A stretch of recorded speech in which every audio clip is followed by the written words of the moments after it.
I'm so excited. I have my friend Julie Knutson from the Oklahoma Academy for State Goals with me today. My name is Margaret Kobos, and you are listening to our podcast, Open Mic for Open Primaries. On this podcast, we interview a variety of leaders in civic life, and we talk about the proposal for open primaries in State Question 836 and how it can improve our state and what people in the community and our leaders know about it and think about it and how they imagine it's going to help us get to another level for everyone across our state. So again, today's guest is Julie Knutson, and I am delighted to have my friend on this podcast. We talked about doing this kind of thing for over 4 years ago when I first started learning about nonpartisan reform and elections and issues and government, and went down all these rabbit holes trying to figure out what we might do in Oklahoma differently and where were we finding obstacles and how we might eliminate them and come to a government that is healthy and vibrant and represents the will of the people on a regular basis. So one of the first people, in fact, I think the first person I reached out to was Julie, who is the CEO and president of the Oklahoma Academy for State Goals. And the Oklahoma Academy is a nonprofit that brings citizens together from across the state and all areas of professions and life, and they convene on an annual basis, and they go into exhaustive research and recommendations ultimately on one big or maybe a couple of big ideas that might improve our state. We're going to get into the history of the Oklahoma Academy this morning and talk about how it started. It's a fascinating story, but what I want you to know about Julie is that she is a born and raised Oklahoman. She has lived in Tulsa. She's been at the helm of the Oklahoma Academy since 1987. And prior to that, she had worked in education as a teacher, a counselor, administrator. She's served in public leadership roles and education roles at the University of Oklahoma and the Norman Public School System.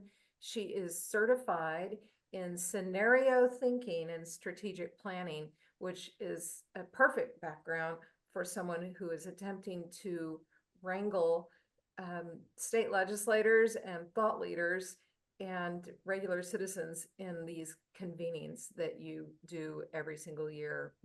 Julie, you've also been very involved in civic life on a private level, serving on boards and advisory councils having to do with education.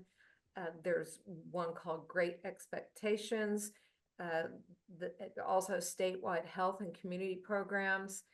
And your career is defined by a commitment to leadership, dialogue, thoughtful examination of ideas, and helping to shape a stronger future for the state of Oklahoma. Julie, I just want to thank you for being my friend and thank you for being my educator.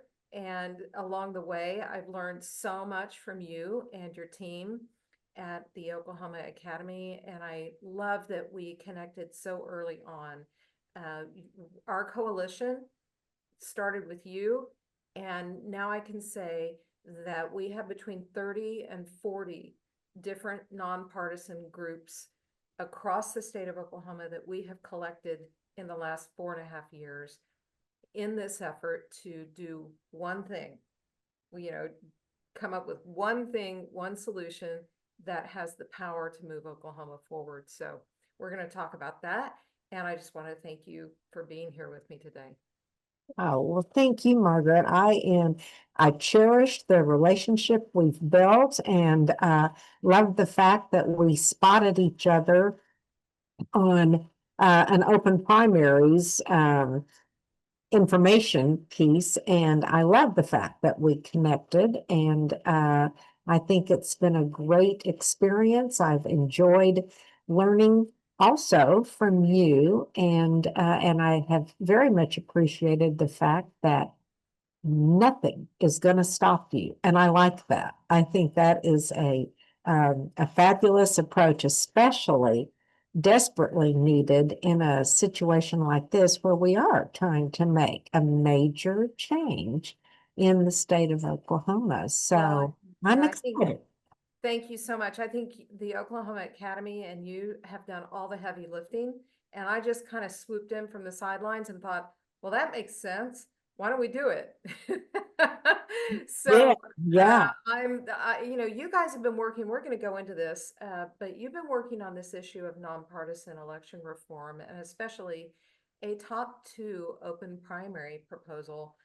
Since when? When did the idea, the bug on that first cross your mind? Was it, because I know you did some polling in 2015, maybe, Mhm. but it surely your process starts earlier than that. You didn't just run out and do a poll. There was some thought that went into the groundwork for that poll. So when did Mhm. all that start? Well, actually, what's really pretty interesting is we did the poll. And we were actually looking at several different things and we're interested in what might come out, what might rise to the top, and changing our system, our election system to open primaries started popping up. Having the better ability to vote for whom we wanted to, not just who we were told we should look at, and then not even have the opportunity to vote unless we were registered in that party. At the same time, we were looking at other aspects of the election process. And we did a survey with all of our membership and other friends of the Academy. What issue in this vein is critically important to the state of Oklahoma and how we function as a state moving forward? And that one kept rising to the top. So we did a town hall on it. And that our work for the town hall started in late 2016. And this is a preparation process to get all the interesting factual material together so that in 2017 we could hold a town hall that focused primarily on Oklahoma's election system. And so we did all of the groundwork there, put together this background document. We sought people who would be interested in participating in that town hall. And we don't do just an open registration, Margaret. We have where they have to fill out a nomination form, an application.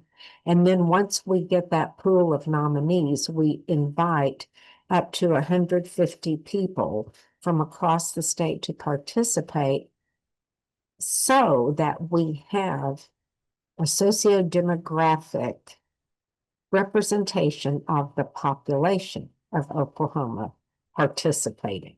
So this way, we had people from Diamond, we had people from Woodward, from Enid, from deep southeast Oklahoma, not just Oklahoma City and Tulsa proper, because that's really important. We were interested in what is the statewide thinking on Oklahoma's election system. And so it was put together, it was held in October of 2017.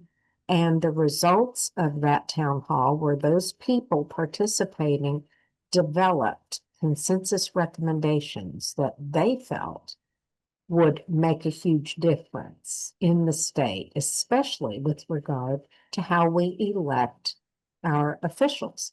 So the result was that we had great recommendations for access to voting, for different types of voting, mail in, all of this. And then certainly the recommendation that we moved from a closed primary system to an open primary system. And the one that was discussed, the type of open primary system that was discussed the most at that town hall was top two. So after the town hall ended, we had about 50 recommendations. We asked those participants to prioritize what are the top priority recommendations you want us to tackle, support, push to implement in that next year. And moving to an open primary system, top two, was the priority recommendation, the top priority recommendation. So we really began on this in terms of pushing it, trying to help others know more about it, learn more about it right after that. Right, there's so much Oklahoma can do to make it easier to register to vote, maybe faster.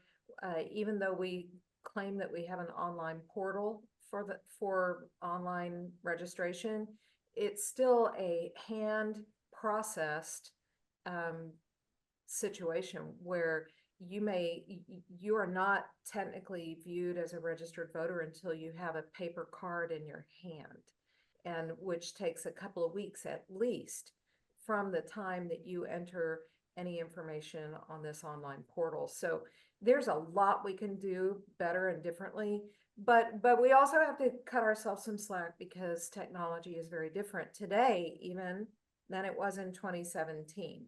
So Mhm. our world is just different. And I think that elections and access to voting and all of these things that we can do to accommodate voters, it's just going to keep evolving over time. No, I agree. I agree. Yeah. And the interesting thing too is there were so many people outside of those people who participated in the town hall that didn't honestly know what moving to an open primary system might mean. And what we were very amazed with was as we went across the state after that town hall is some of the concern, some of the fear of moving to a system like that because people were so used to what we do now. If we don't have a person because of our party registration that we see on the ballot to vote for, people will change their party affiliations so they can go vote and then they'll change it back. So why not streamline that and allow, to your point, the person to go to the polls and vote for who they want to? Yeah. Oh, yeah. So it Yeah. will. Well, I mean, I think we all thought that's how it was supposed to work. So I want to back up a little bit because it sounds like I remember looking at some of the poll results with you early on. And I believe the date of that poll was 2015, right? Mhm. So it's right now, it's 2025. And here we are. And that what struck me about that 2015 poll, and I'm no data expert, but I saw 74% of those people who were polled, and it was a pretty nice sample. It was a very exhaustive poll with, like you said, all kinds of issues in there. 74% of Oklahomans were in either strongly in favor or favorable to the top two completely unified ballot open primary system, nearly identical to what we are proposing. The only change that we have made is that we are proposing that a party identification be next to the candidate's name Mhm. on the ballot. That is the only change that we made. And that is because we followed up your research with our own and found that people in Oklahoma like to know how a candidate is registered. Now, we Mhm. don't do that in our cities and towns.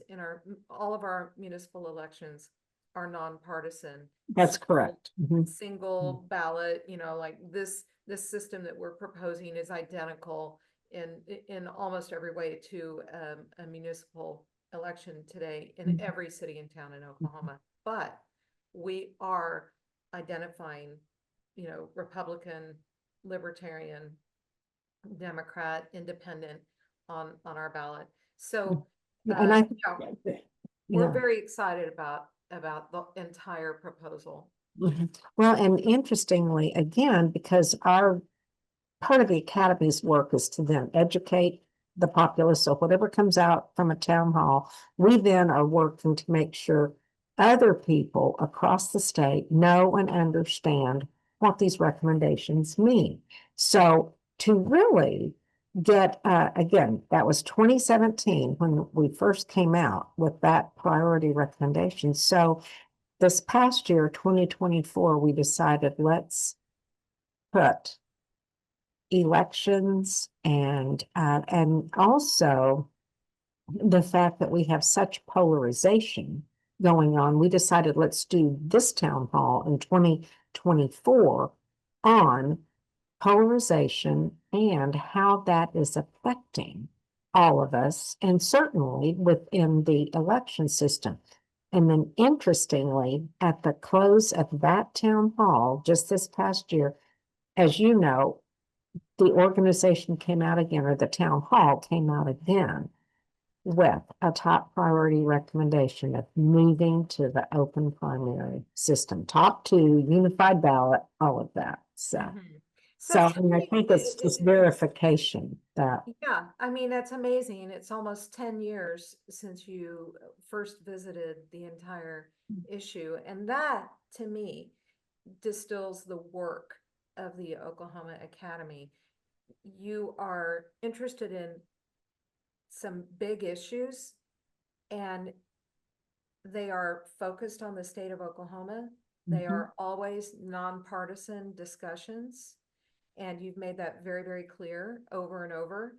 And in fact, that was one of the things that you and I talked about. Oklahoma United and this state question 836 are also nonpartisan. So we don't Mhm. care where anyone comes from. We just want to solve the problem right in front of Yeah. us.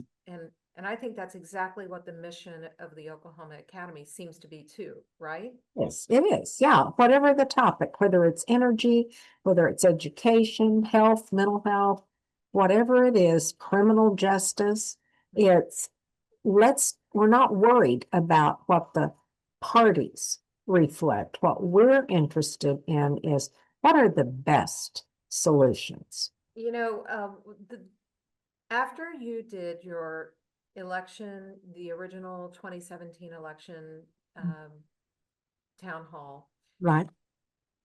as late as I think it was 2020 or 2021, a bill was introduced into the state legislature by a senator who I think had been a member of one of the town of that town hall.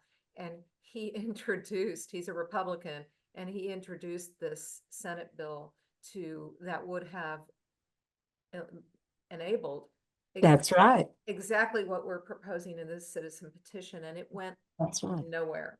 Right. And you and I looked at that together, Oh, and yeah. we were thrilled and surprised to see it introduced. And it's just an example of the history that we've had here in Oklahoma with this idea of an open primary. It is not a Democrat, it is not a libertarian, it is not an independent, it is an all voter, all, all hands to the deck kind of That's right. situation. And then we looked at Oklahoma United, the last in place voter turnout in 2020, which I looked back at the Florida election project and had done a lot of research on our standing for the last 30 years.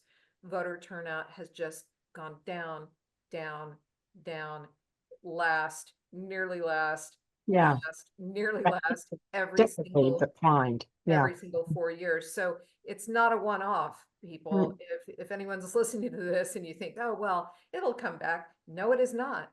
It is mm, not. And it is not because people don't think they matter. And I think that you and I feel strongly that in Oklahoma anyway, as it is inscribed on the wall at the entrance of our state capitol, all power is inherent in the people in our state, and we were supposed to be set up for the people to participate. The Yes, primaries do not belong to the parties, they belong to the people. That's why they're publicly funded. And I just believe very strongly in that now that I've unplugged from the matrix and I can see what's really happening and the connection that we hope to build, the right. positive connection between those who serve us and who want to serve us genuinely, and the people in their neighborhoods and in their constituencies, right? That's right. That's right. And I think if we are able to have this pass and Oklahoma has an open primary system, it won't be immediate change, but I do think over time people will start valuing again the fact that my vote can make a difference. Whereas right now, it's like I can't even go vote for who I want to. So, Right. I had a guy in Enid come up to me at the Tulsa State Fair a couple of years ago in his big cowboy hat, and he's got a beer in one hand. He was so fun. And he said, here's how he sees it. It's impossible to accept the result of an election that excludes voters. And by marginalizing independence, number one, and that was back in a day when we didn't really have a proposal, defined. We did not yet have the language of a state question. We were still in our research and listening phase. So this guy comes up to the table and he told us how he saw it. And he said, I just want to see a system in which everybody's treated the same. We all have the same ability to speak our minds. And then if it goes the way I think it should go, great. But if it doesn't, then I have faith that the system is the system. The majority who bothered to get up and vote went and did it. And I will live with the results. I will mhm. live with it because it's a fair system. And so I love that idea too. I think a lot of people do, Oh, right? I agree. I do too. What are you hearing about people around the state? We filed this state question in April of 2025. We've gone through a recent Supreme Court ruling, two rulings that have endorsed the ability of this state question to move forward. What are you hearing? Because you're out there all the time, every day. I know you are working it, around the state, small Uh-huh. towns everywhere. What are you hearing? I think most people are very, very excited and were very excited when the Supreme Court did rule this can go forward. And I think they feel some hope.